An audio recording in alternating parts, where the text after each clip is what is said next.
In the quiet corners of European attics, behind the faded wallpaper of old apartments, and beneath the creaking floorboards of century-old homes, secrets remain hidden. These are not the secrets of spies or soldiers, but of ordinary families who lived through extraordinary times. During the Second World War, millions of people faced a terrifying reality. Their homes, their sanctuaries, could be invaded at any moment. Their possessions, their life savings, everything they held dear, could be taken away in an instant. This is the story of how ordinary people became masters of deception, creating hiding places so ingenious that they continue to baffle even the most sophisticated criminals today. It is a story of survival, ingenuity, and the remarkable human capacity to adapt under pressure. When war came to Europe in September 1939, life as millions knew it ceased to exist. The German forces swept across Poland with unprecedented speed and violence. Within weeks, ordinary citizens found themselves living under occupation, their rights stripped away, their property vulnerable to confiscation. Jewish families faced the most severe persecution, but no one was truly safe. The occupying forces could demand anything, take anything, at any time. In this climate of fear and uncertainty, a quiet revolution began in homes across occupied Europe.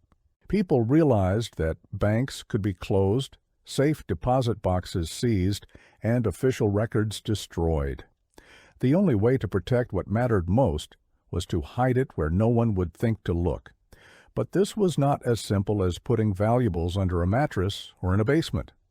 The searches were thorough, systematic, and often brutal. What emerged was a sophisticated network of household hiding techniques, passed quietly from neighbor to neighbor, refined through trial and error, and perfected through desperate necessity. These methods were so effective that decades after the war ended, construction workers, renovators, and new homeowners continued to discover caches of jewelry, gold coins, documents, and precious heirlooms that survived the war hidden in plain sight. The genius of these methods lay not in complexity, but in understanding human psychology and behavior. The people who developed these techniques understood something fundamental. Searchers, whether soldiers in 1942 or burglars today, have patterns.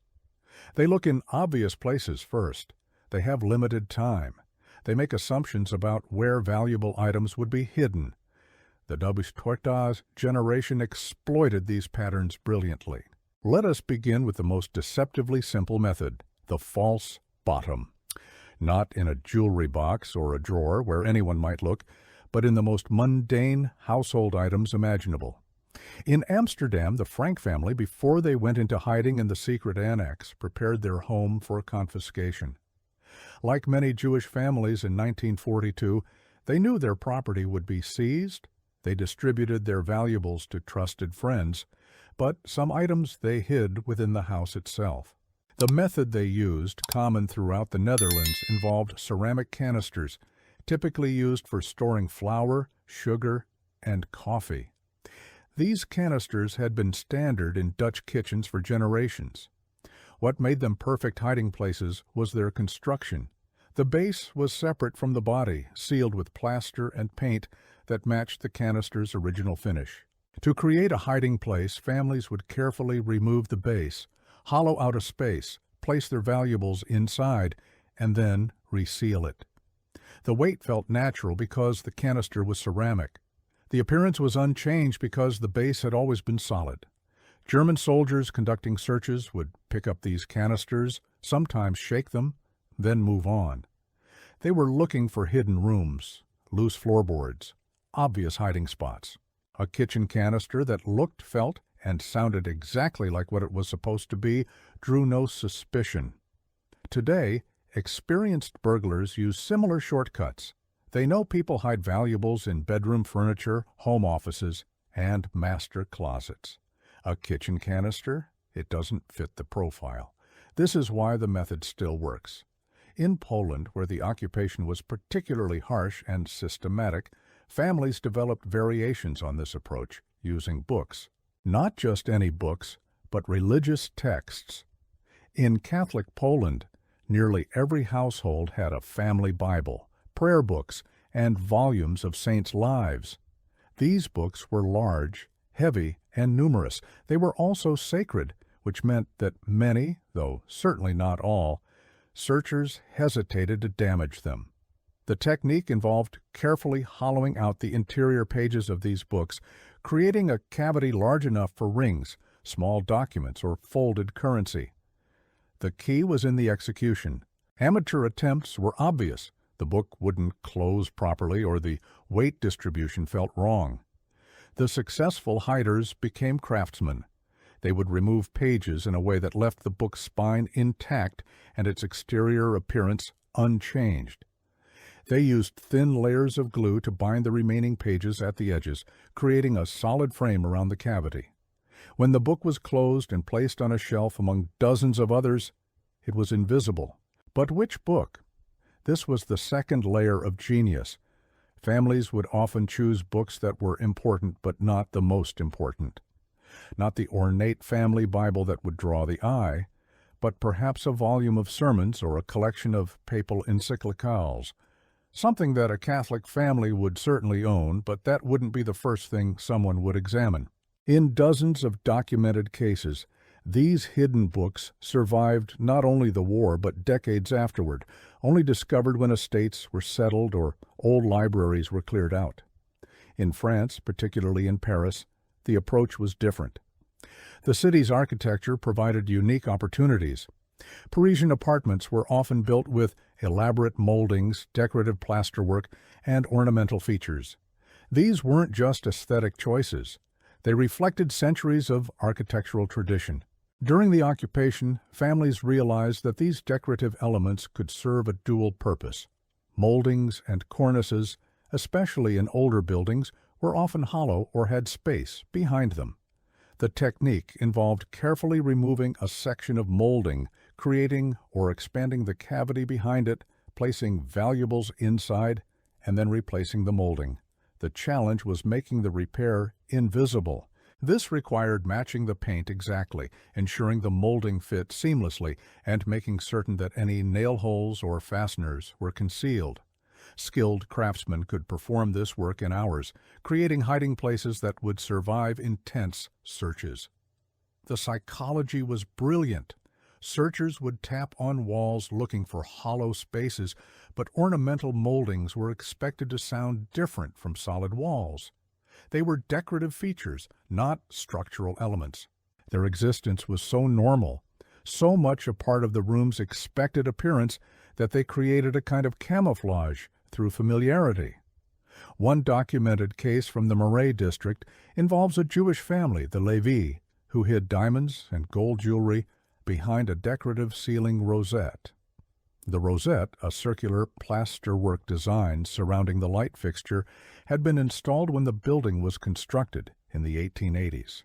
Monsieur Levi, who worked in construction, carefully detached it, hollowed out additional space in the ceiling, placed his family's valuables in a sealed tin, and then reattached the rosette. The family did not survive the war. The building changed hands several times over the decades. It was not until a renovation in 1998 that the hidden cache was discovered, perfectly preserved, a silent testament to one man's desperate attempt to preserve something of his family's legacy. In Belgium, the method of choice often involved stairs. Belgian townhouses and apartments frequently featured wooden staircases, with elaborately turned balusters and newel posts.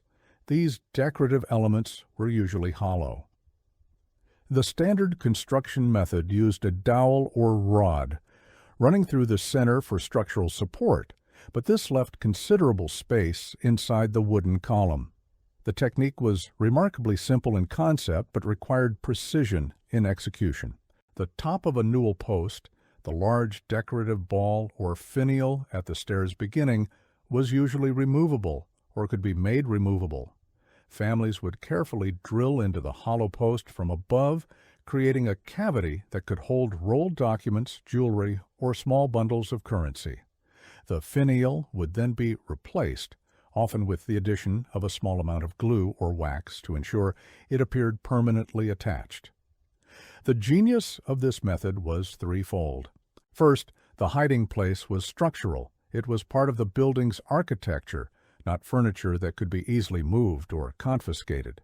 Second, it was in a high-traffic area, visible to anyone in the house, which paradoxically made it less suspicious. People assume valuables are hidden away in private spaces, not in the main staircase. Third, checking every newel post in every building would be enormously time-consuming, and there was no obvious way to do so without causing visible damage. After the liberation of Belgium, numerous accounts emerged of families recovering their hidden valuables from staircases. In some cases, the hiding places were so effective that even the families themselves had difficulty retrieving what they had hidden. The wooden posts, having swelled or shifted over time, requiring careful drilling or cutting to access the cavities. In the Netherlands, another method became widespread, particularly in Rotterdam and The Hague. Dutch homes traditionally featured ceramic tile work, especially in kitchens and bathrooms. These tiles were typically set in a grid pattern, with grout lines between each tile. What most people didn't realize was that behind this tiled surface was often a cavity, a gap between the tile backing and the actual wall structure. The method involved carefully removing one or more tiles, typically from a less visible area such as behind a stove or in a lower corner. The tiles were removed by chipping away the grout and carefully prying them loose without breaking them. A cavity would be created or expanded in the wall behind, valuables placed inside, often wrapped in oilcloth or placed in a sealed container to protect against moisture, and then the tiles would be carefully replaced. New grout would be applied and colored to match the existing grout. The selection of which tiles to remove was critical. It couldn't be tiles that would naturally wear out or need replacement, as that would risk accidental discovery.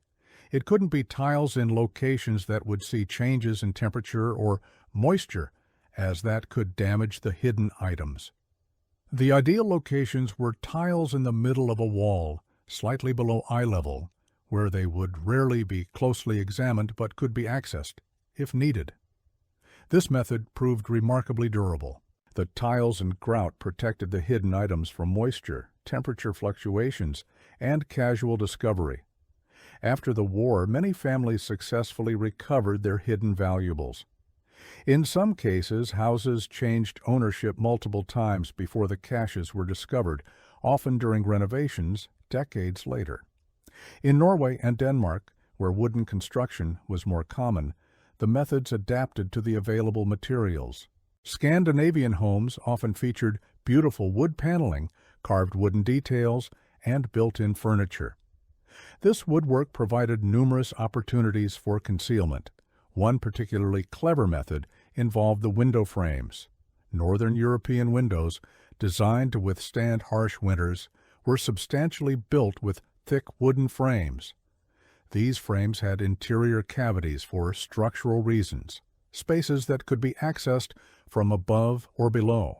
The technique involved removing the interior trim piece at the bottom of the window frame, accessing the cavity within the frame itself, placing valuables inside, and then replacing the trim. The brilliance of this approach was that every room had windows, and every window had a frame. Searching all of them would be impractical. Moreover, the window frames were painted, usually white or cream-colored, and any signs of tampering could be concealed with a fresh coat of paint that matched the rest of the frame. In the cold northern climate, windows were often sealed during winter and only opened in warmer months, meaning that any evidence of access would naturally weather and blend over time. Documentation from the post-war period includes accounts from Norway of families recovering jewelry and currency from window frames in homes they had fled years earlier. The cold, dry climate had actually helped preserve paper money and documents, preventing the deterioration that might have occurred in more humid environments. In Austria and Czechoslovakia, the methods took yet another form. Central European homes often featured ceramic tile stoves, large heating structures that were central to the home. These stoves were built of brick and ceramic tiles with interior flues and chambers for burning wood or coal. They were substantial structures, sometimes weighing several tons, and were permanent fixtures of the home. The hiding method involved the inspection hatches that these stoves had for cleaning and maintenance. These hatches, usually located at the base of the stove, provided access to the ash chamber. What few people outside the construction trade knew was that the chamber often had dead spaces, areas that weren't directly part of the flue system. By creating a false back or side in the ash chamber, accessible only when the hatch was fully removed, a hiding space could be created. The advantages were significant. The stove was too heavy to move. Its interior was filled with ash and soot, making detailed inspection unpleasant and difficult. The false backing, if properly constructed and covered with soot, would appear to be simply part of the stove's original construction. Moreover, ceramic tile stoves were often decorated with intricate patterns and colors, each one unique, which meant that careful observation could identify if tiles had been removed and replaced. But casual inspection would miss these details. There are documented cases from Prague and Vienna of hidden valuables surviving not only the war, but the subsequent decades of communist rule, only to be discovered when old stoves were finally removed during renovations in the 1990s and early 2000s. What all these methods shared was an understanding of human behavior and practical limitations. The people who developed these techniques understood that searchers, whether occupying soldiers or modern criminals, operate under constraints. They have limited time. They follow patterns. They make assumptions about where valuables are likely to be hidden based on their own experience and cultural expectations. The WWII generation also understood something that many people today have forgotten. Valuable items don't need to be in a locked safe to be secure. They need to be where no one thinks to look. A safe advertises that something valuable is inside. It challenges the thief or searcher to defeat its security. But a hiding place that doesn't appear to exist, that blends seamlessly into the normal fabric of a home, is invisible. And what is invisible cannot be stolen. Modern security focuses on barriers, locks, alarms, cameras, safes. These are all external measures designed to prevent access or detect intrusion. They are visible deterrents. The WWII household method was different. It was based on deception and psychology rather than barriers. It didn't try to keep people out. It let them in and then hid what mattered in plain sight. This is why these methods still work today. Professional burglars are more sophisticated than ever. They understand alarm systems, know how to spot cameras, can defeat many locks. They know the common hiding places, bedroom drawers, closets, home offices, freezers, toilet tanks. They have checklists and patterns they follow to efficiently search a home. But those patterns are based on modern assumptions about how people hide things. The WWII methods violate these assumptions. A burglar today would never think to check inside newel posts, behind ceramic tiles, or inside the hollow bases of kitchen canisters. These hiding places are outside the modern criminal's mental map of where valuables might be. They require tools, time, and knowledge that most burglars don't have. More importantly, they require the burglar to think like someone from a different era, to understand construction methods and household items from decades past. Consider the psychology involved. Modern hiding places are locations, safes, locked drawers, hidden rooms. They are destinations. The WWII methods turned objects and architectural features into hiding places. They are integrations. A modern searcher looks for destinations. A 1940s searcher learned to suspect integrations. But that knowledge has been lost. Today's criminals have been trained through experience and cultural transmission to search differently. There is also a physical component. The items people hid during WWII were often small: jewelry, coins, documents, cash. They were high-value, low-volume items. Modern burglars expect to steal electronics, which are larger and stored in obvious locations. They're looking for things they can quickly grab and sell. The WWII hiding places were designed for different items with different characteristics. This mismatch between the hiding method and the modern burglar's expectations creates an additional layer of security. Historical research has revealed the extent to which these methods were developed and refined during the war years.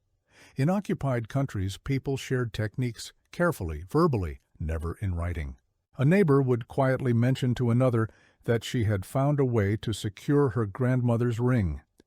Tips would be exchanged at markets, in church, wherever people gathered briefly and could speak without drawing attention. The methods evolved. Early attempts were often crude and easily discovered, but as families learned from those experiences, either their own or others, the techniques became more sophisticated. The selection of hiding locations became more subtle. The execution became more professional. People who had never done any kind of construction or craft work became skilled at working with wood, plaster, ceramics, and metal. There was also innovation. People combined methods, creating multiple layers of concealment. A valuable item might be hidden inside a hollowed book, which was then placed in a secret cavity behind paneling. Or jewelry might be sewn into the lining of a curtain, which hung in a specific window where it would never be taken down because the window faced a wall. Or documents might be placed in a sealed tin, which was then buried in a flower pot of a large plant that had been in the family for years and would never be discarded.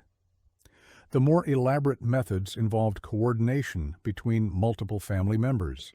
In one documented case from Budapest, a family created a hiding place that required knowing which books to remove from a specific shelf, in a specific order, to reveal a small cavity in the wall behind. The books were ordinary, the shelf was unremarkable, but the combination created security through obscurity. After the war, as Europe began to rebuild, these methods gradually faded from common knowledge. The immediate necessity disappeared. Banks reopened, governments stabilized, and the need to hide valuables in one's home diminished. For those who had survived, many chose not to speak about those dark years. The techniques were not written down, not formally recorded. They existed as oral history, shared experiences, memories that grew dimmer with time. But the hiding places remained. In homes across Europe, concealed cavities still held their secrets.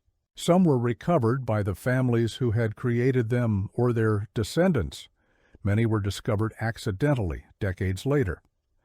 Construction workers renovating an old apartment building in Lyon found jewelry hidden behind a rosette. A family in Amsterdam discovered gold coins inside the newel post when they replaced their staircase.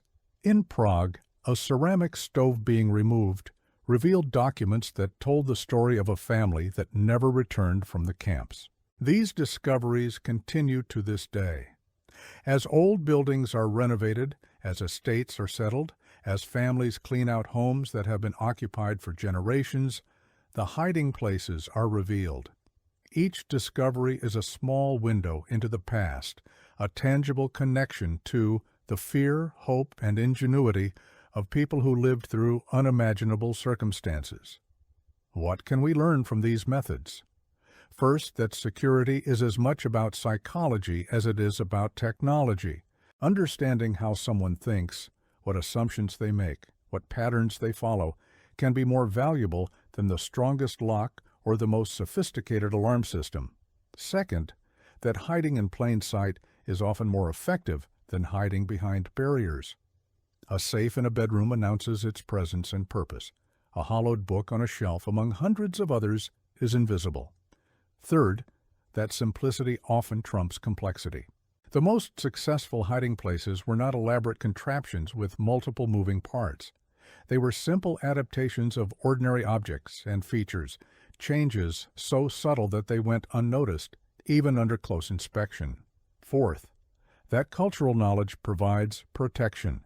Many of these methods worked because they exploited specific knowledge about construction practices, household items, and architectural features that were common at the time but are now forgotten.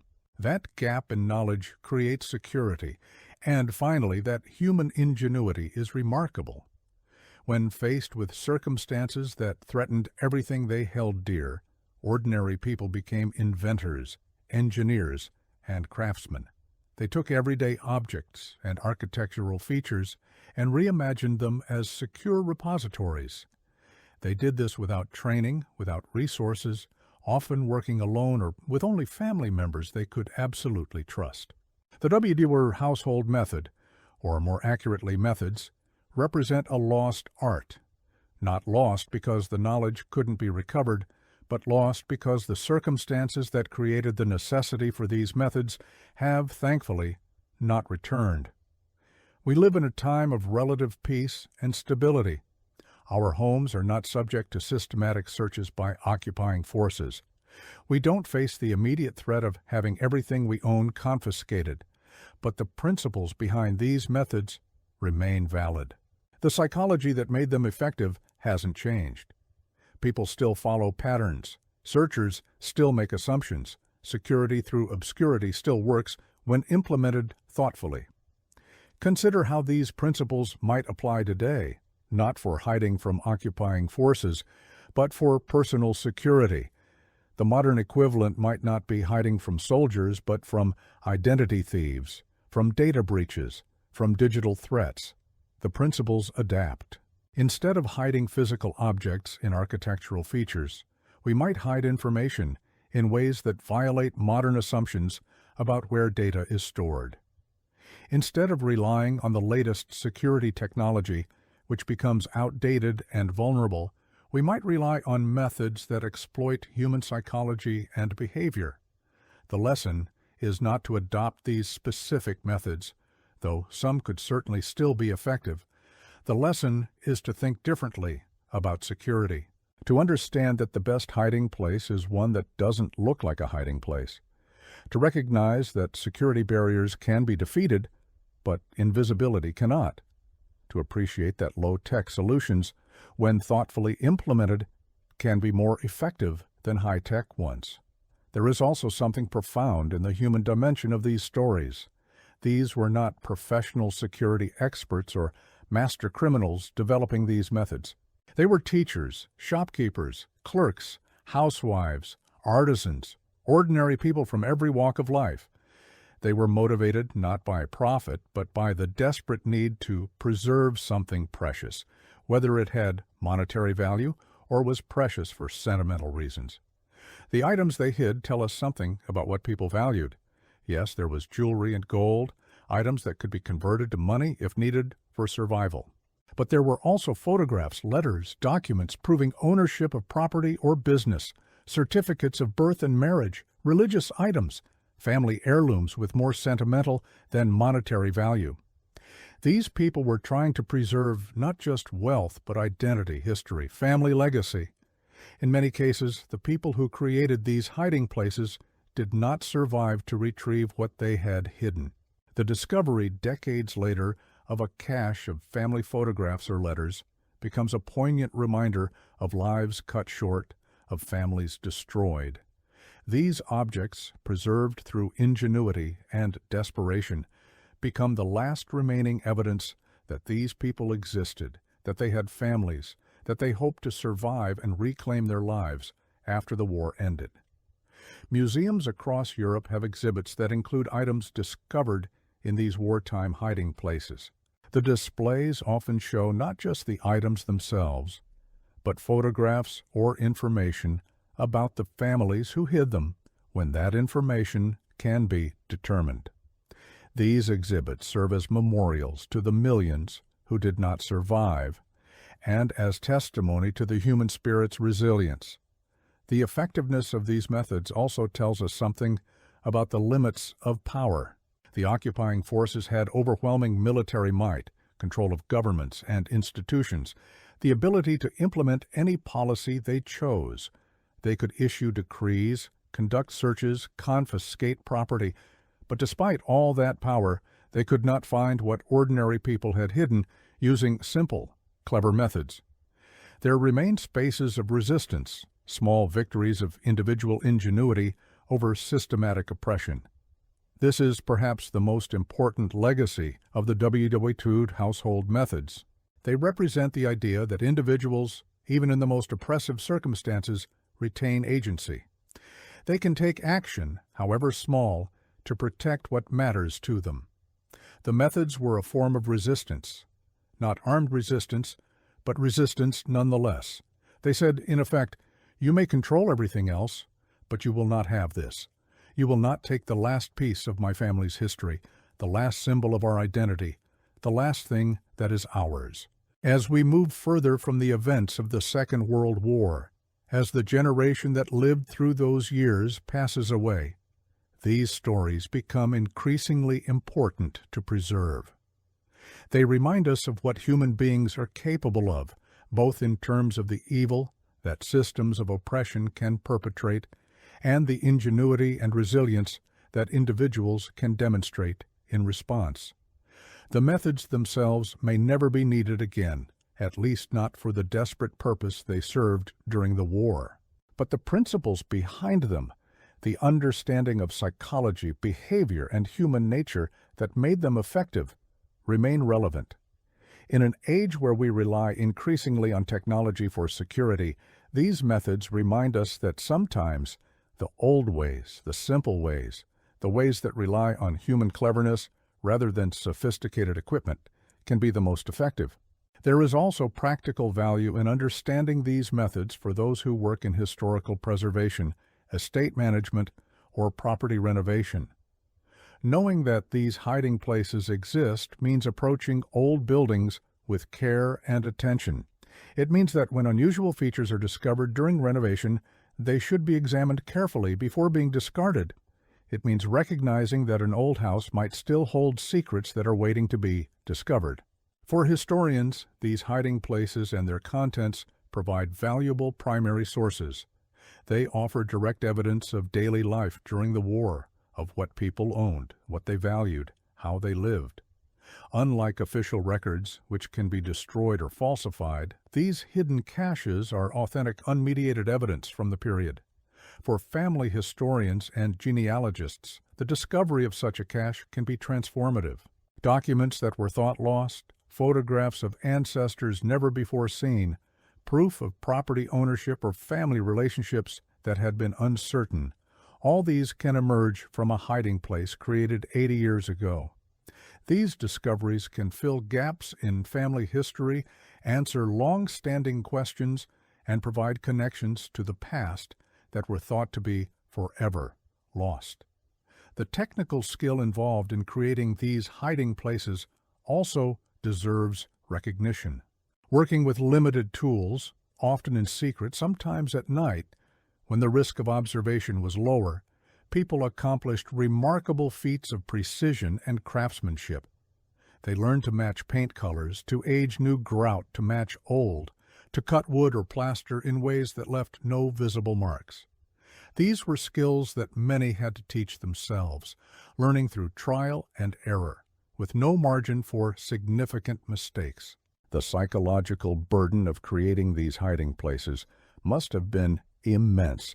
Every family that did so knew they might need to access their hidden valuables quickly in an emergency. But they also knew that any sign of disturbance, any evidence that something had been hidden, could bring disaster. The hiding had to be perfect. There was no second chance. And then there was the agonizing question of whether to tell children where things were hidden. If children knew, they might accidentally reveal the secret. But if children didn't know and something happened to the adults, the family's last resources would be lost. Some families developed code words or systems where children were given partial information. Others made the decision to keep their children entirely ignorant, accepting the risk in favor of what they saw as greater security. These decisions, made under extreme pressure, with life and death consequences, shape how we should understand these methods. They were not clever tricks or interesting historical curiosities. They were desperate measures taken by frightened people, trying to preserve something, anything, from the catastrophe engulfing them. It is worth considering what items people today would hide if faced with similar circumstances. Would we make the same choices? Would we hide jewelry and gold, items that can be converted to survival resources? Would we hide documents and photographs, items that preserve identity and memory? Would we hide family heirlooms, items that connect us to our past and our heritage? Or would our choices be different, shaped by our modern values and circumstances? The WWII generation often hid a combination. They tried to balance practical survival needs with emotional and cultural preservation. They hid things they might need to survive and things they would need to remain themselves, to maintain their identity and connection to their families and communities. In conclusion, the lost household methods of World War II represent far more than just clever hiding places. They are testament to human ingenuity under pressure, to the will to preserve identity and heritage in the face of systematic destruction, to the power of simple solutions over complex ones, and to the effectiveness of understanding human psychology in creating security. These methods work today, baffling modern burglars because they violate contemporary assumptions about where valuables are hidden. They exploit gaps in knowledge about old construction techniques and household items. They blend seamlessly into the normal fabric of a home, making them effectively invisible. But more importantly, they remind us of a time when ordinary people faced extraordinary challenges and met them with creativity and courage. Each hiding place represents a small act of defiance, a refusal to surrender completely, a hope for a future when what had been hidden could be reclaimed and life could resume. As we move forward, these stories and methods deserve to be remembered and honored. They are part of the larger history of the Second World War, not the history of battles and conferences, but the history of how ordinary people lived, struggled, and sometimes survived. They show us that even in humanity's darkest hours, the human spirit finds ways to resist, to preserve, and to hope. The next time you walk through an old European city or stand in a house built before the war, consider what secrets might still be hidden within its walls, floors, and architectural features. Consider the fear and hope that went into creating those hiding places. Consider the ingenuity required, the careful execution, the agonizing decisions about what to hide and how. And consider that these methods, born of desperation, developed through necessity, and refined through hard experience, still work today because they are based on timeless principles of human psychology and behavior. That is the lasting lesson of the lost household methods of World War II.